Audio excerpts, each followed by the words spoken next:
also have some cards if any of you are interested in having this done in your home or elsewhere. That's what it sounded like recently in an auditorium at McGill University in Montreal. Dr. Joe Schwarcz wowed his audience with a dramatic bit of magic. His assistants poured some liquid nitrogen and warm water inside a metal cannon. Then they dumped in a bag of ping pong balls and, well, here's what happened next. We wait.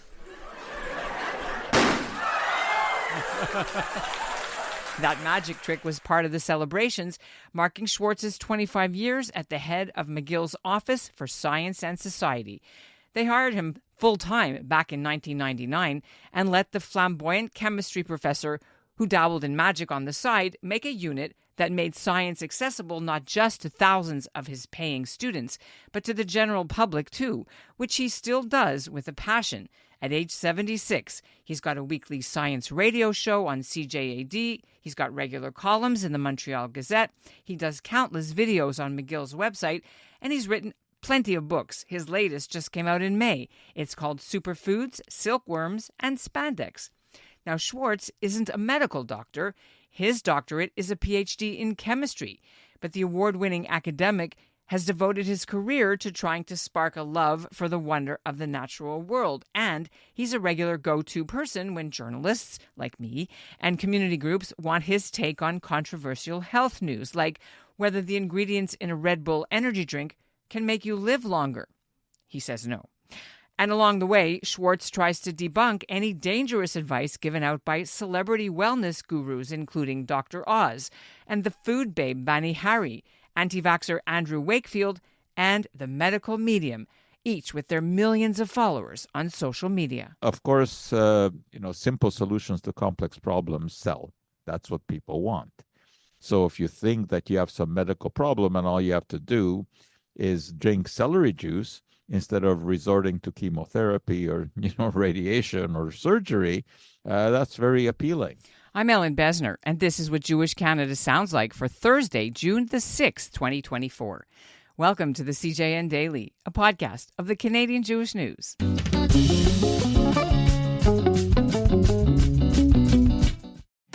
I can't date women right now because I'm too busy calling myself a piece of shit. I had a dysfunctional Jewish mother and I had a dysfunctional Native mother. I had 25 full years of utter struggle and failure. I started to realize the absurdity of my inability to let go of this monster of guilt. Sounds like fun, doesn't it? Hi, I'm Ralph Benrig. I'm the host of Not That Kind of Rabbi, where we look at people's spiritual journeys and take a little time for their self-reflection, and maybe yours. You can get it all at the cjn.ca/NTKR or wherever you get your podcasts.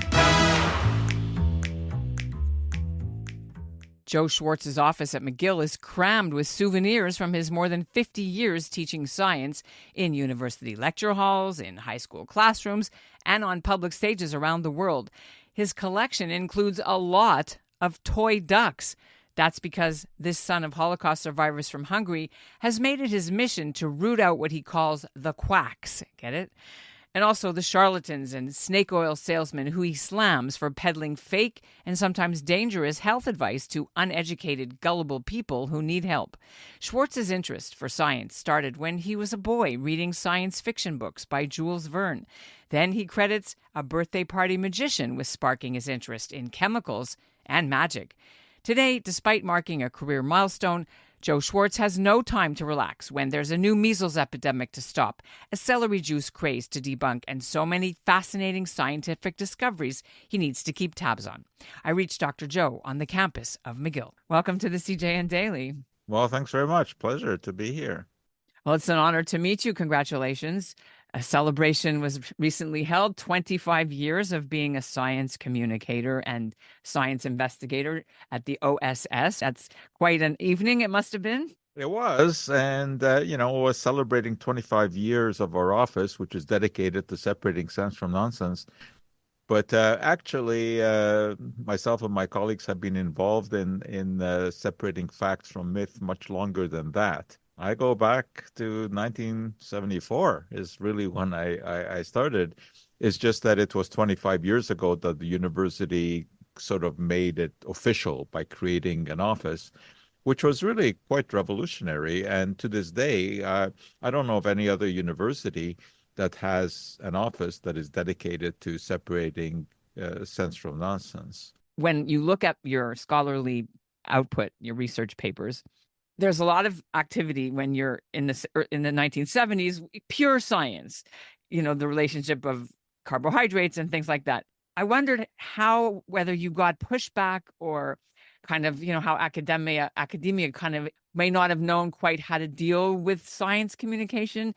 Did they give you a hard time that that's what you wanted to do? Or were they enthusiastic about it back then when you decided to kind of switch from pure research? I've always had good backing, certainly from the university, because, obviously, although there always have been quacks and charlatans around, but there has been a tremendous increase in their visibility and in the nonsense that they spread. Much of it, of course, is due to the internet. And that really blossomed, of course, in the 1990s.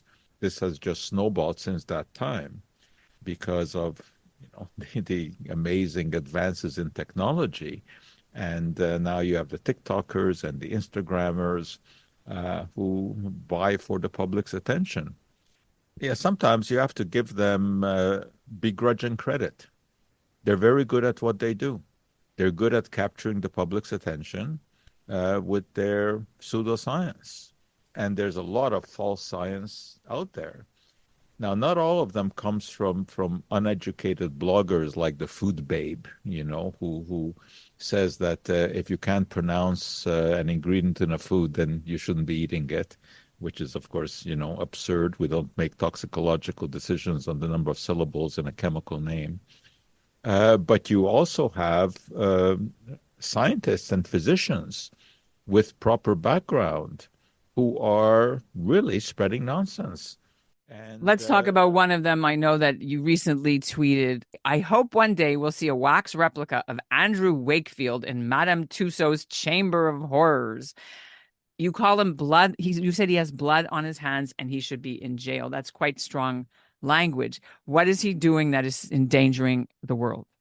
He wrote a paper that was actually published in The Lancet, which is the prime British medical journal. And it is one of the most highly regarded journals in the world. And in that paper, he insinuated that there's a link between autism and the MMR vaccine, which is the one that all children get. Measles, mumps, rubella, yeah. It seemed legitimate, although it involved a very small number of subjects. Later, we found out that basically the paper was fraudulent. And he was trying to come up with a vaccine of his own. He was also trying to help some people who were going to sue the pharmaceutical companies. He was going to make money off of that. But it took years for that mystery to unravel. Basically, it snowballed, the idea that vaccines cause autism. And it certainly reduced the rate of vaccination. Now we're seeing the consequences of that. We're seeing measles epidemics that we hadn't seen in decades. And this all traces back to Wakefield. And he has become a hero of the pseudoscience crowd. He goes around giving lectures. He is not backtracked. He claims that, he's the martyr. But of course, it's total nonsense. Numerous studies since that time have very clearly demonstrated that there is no link between autism and vaccines. But even if there were, the benefit of vaccines so much outweigh any detriment that it's not even an issue. He's got a documentary out now. Lecturing on cruise ships, yeah, it's terrible. Is it misinformation or would you call it disinformation?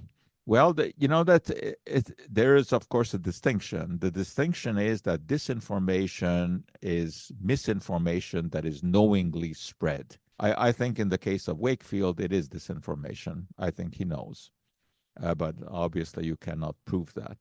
Misinformation is, someone who just sees some sort of email or some blog and just without thinking forwards it to someone else. Like the But celery it's guy, hard to know. celery juice guy. Well, Tell me about your the tangling with celery him. juice guy is, I mean, he's in a different category because he has zero science background. He's just a nutcase. For those people who don't know, I mean, this is Anthony William, who has written a number of New York Times bestsellers. He's got a radio show, and he gives medical advice. How does he get away with it? Because he has a spirit guide, a doctor from the other world who gives him advice. So he's innocent, you see, because he's just transmitting the messages. And people buy into this. Now, interestingly enough, the message almost always is to drink more celery juice. This is the cure-all for everything. But therein, of course, also lies the danger, is, steering people down the wrong path. I remember when that book came out, the price of celery skyrocketed. It was $5-6 for a bunch of celery stocks. And that is really frightening. On that point, though, you could have retired.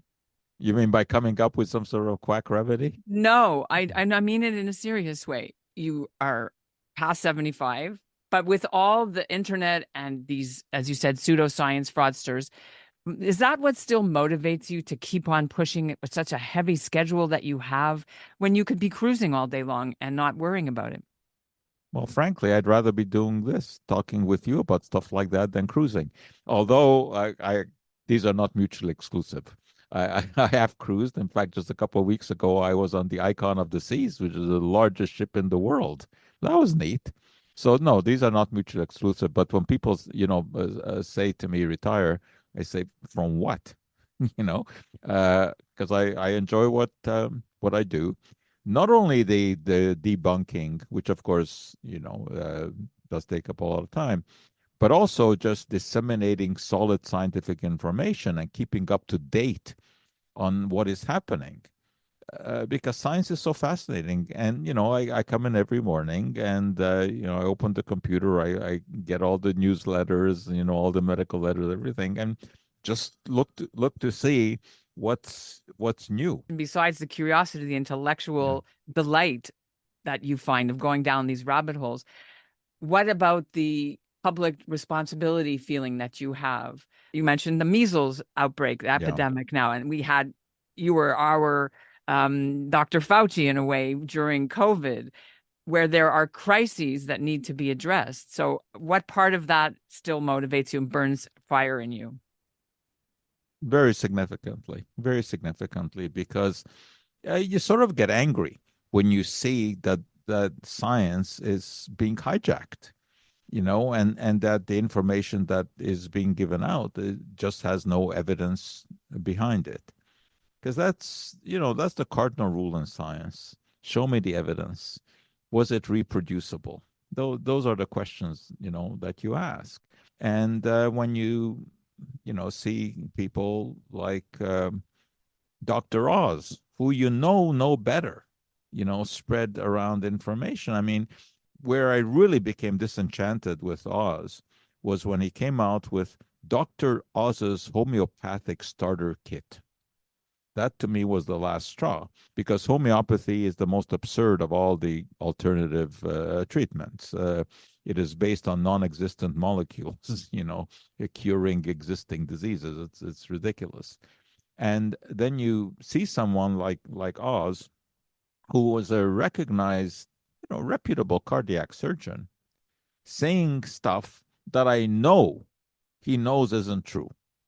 You can't have the scientific education that he has and believe that raspberry ketone is going to be the answer to weight loss, Of course, also because the producers of the show know who their audience is, middle-aged, gullible, overweight American women. You said middle-aged American women. I want to ask you, who is your audience? I know who I want it to be. There are those who are properly educated and are critical thinkers. You don't have to worry about them.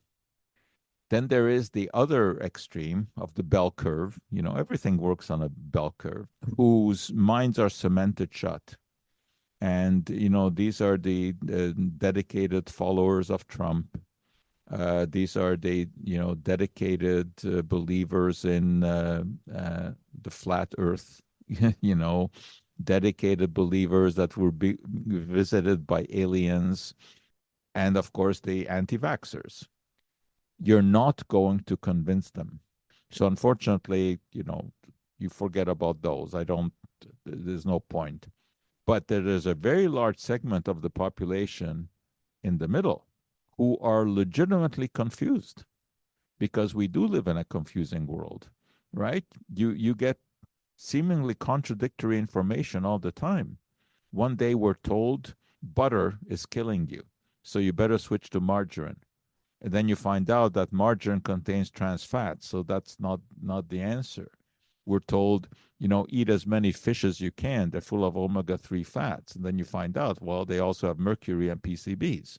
People are bludgeoned by, this cacophony of information that comes at them all the time. But these are also people who are willing to listen to cogent arguments. And if you can back it up with the evidence, you can convince some of them, and you can steer them down the right path. So that is who we really aim at. But right now, with TikTok and Instagram and the social media, as we know, that's where young people are getting most of their information. So I see you're on Twitter. I see you're on YouTube. Are you not on TikTok? Am I mistaken? Yeah, we're not on TikTok. Actually, McGill does not allow TikTok, which I agree with, because there's just so much garbage on TikTok. But we are on Facebook, we're on Instagram, and our newsletter. I make videos, so we try to kind of cover the spectrum of where people get their information.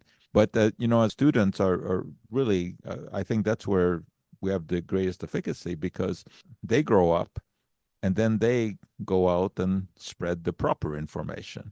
Now the public. What about lectures, artificial information? That's a whole other topic we should ask you regarding how do you combat, as you said, pseudoscience and or misinformation when you have artificial information making videos and stories and articles. But you see, when you teach a whole course, then you can address all of that.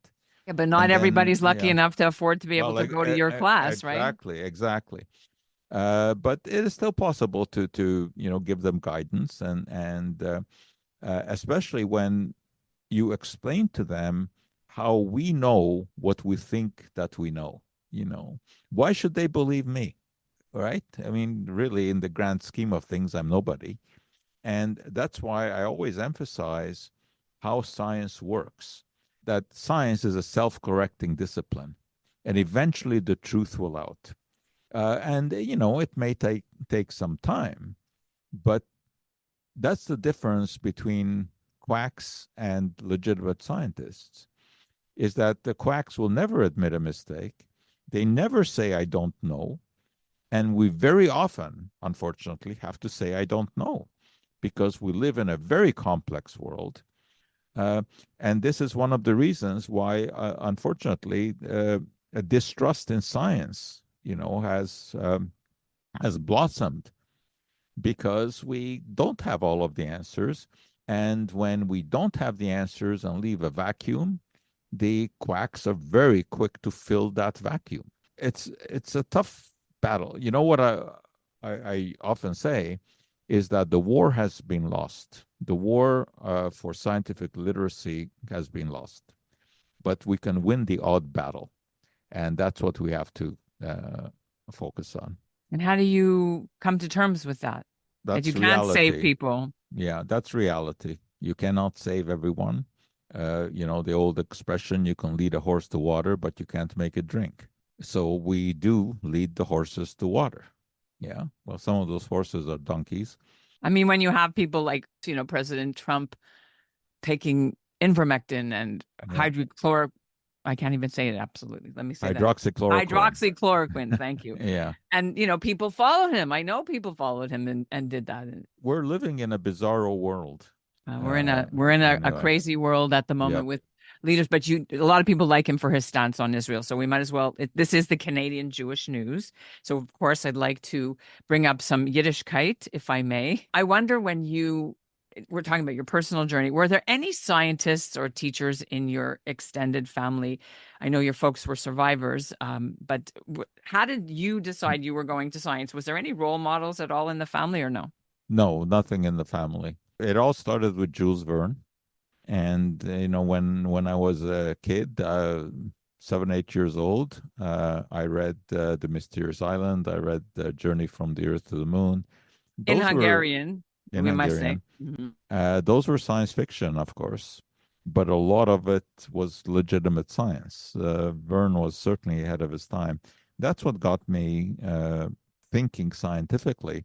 But what really did it, and this is a story that I've told, so many every times time you that, speak, I love it. But your age changes every time. Sometimes you're 12, sometimes you're 9. I'm not sure which is which, but anyway. No, this the one that I'm going to tell you. This I know for sure because I know I was in grade 6 when I was invited to a birthday party where my friend's parents had hired a magician who did eminently forgettable tricks. Was it Magic Tom? No, I knew Magic Tom. I was wondering if it was Magic Tom. Everyone from Montreal at a certain age will know who Magic Tom was. He had a Magic TV show. Tom. Oh, he was such a nice man. No, this was a teenager. And as I said, most of the tricks were forgettable. But he did one that it really turned out to be life-changing because he took 3 ropes and he magically melded them into one with a invisible magic chemical, he said, that he took out of his pocket. It started me wondering why he used that expression, not hocus pocus or alakazam or abracadabra, why magic chemical? So I went to the school library, took out a book on chemistry, took out a book on magic, and followed both of those. Who would have ever thought that a simple rope trick would lead me to where I am? Did you get a chemistry set in your house? Did your parents give you? I did. Yes, and in those days, you got chemistry sets that actually had chemicals in them. Today, you're lucky if you get sodium bicarbonate, baking soda in a chemistry set because there's so much concern about lawsuits and danger. But in those days you really did have you could blow things chemicals. up right in the backyard. You could blow things up. Yeah. What about putting silver nitrate in the holy water at the St. Joseph's Oratory in Montreal? Did you really do that? How old were you? We really did do that. That would have been in grade 7. That actually was the outgrowth of playing with chemistry set because I did have silver nitrate in that chemistry set. And silver nitrate is the chemical that is the basis of photography because when it's exposed to light, it turns into metallic silver. And so that's when we had the idea putting it into the holy water. It was, retrospect, of course, stupid thing to do.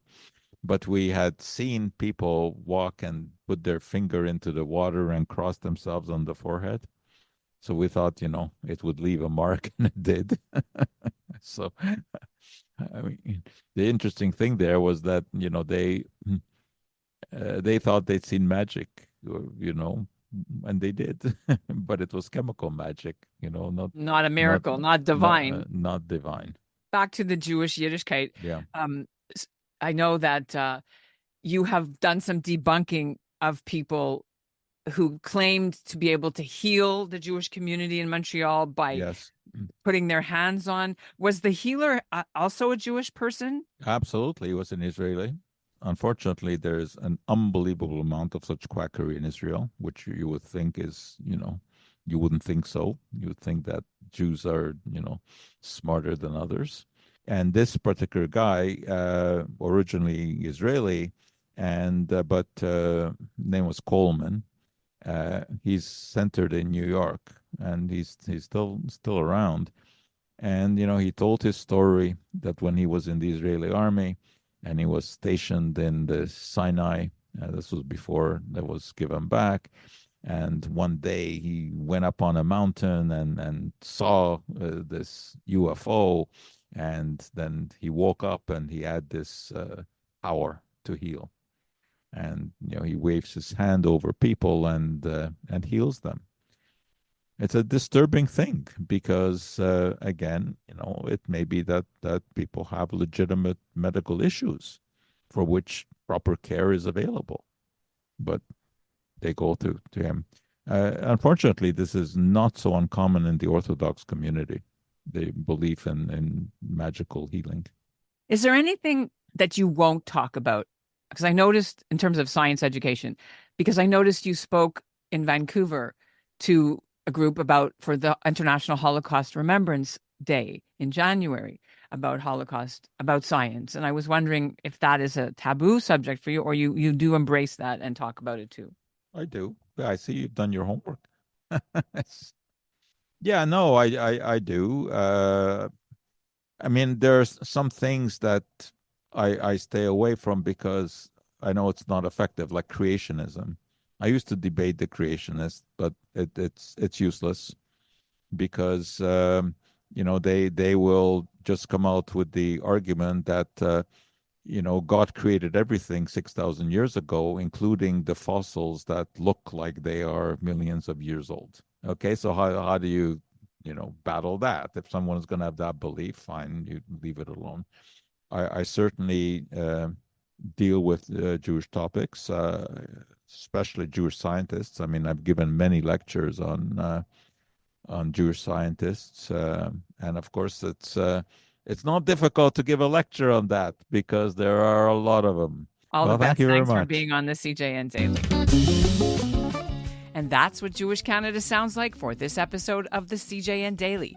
The Daily is produced by Zachary Judah Kaufman. Our executive producer is Michael Freeman, and our music is by Dov Beck-Levine. You can learn more about Professor Schwarcz and buy his new book and get their weekly column emailed to you. Just go to the links in our show notes. And I never did get time to ask him about a debate that I've been having in my family, which is whether it's safe to reuse those plastic bottles of drinking water that you buy. And if it is safe, can you wash them in the dishwasher, or is that a no-no? If you have a question for him, his office has a website where there's a link called Ask Us. Thanks for listening to the CJN Daily.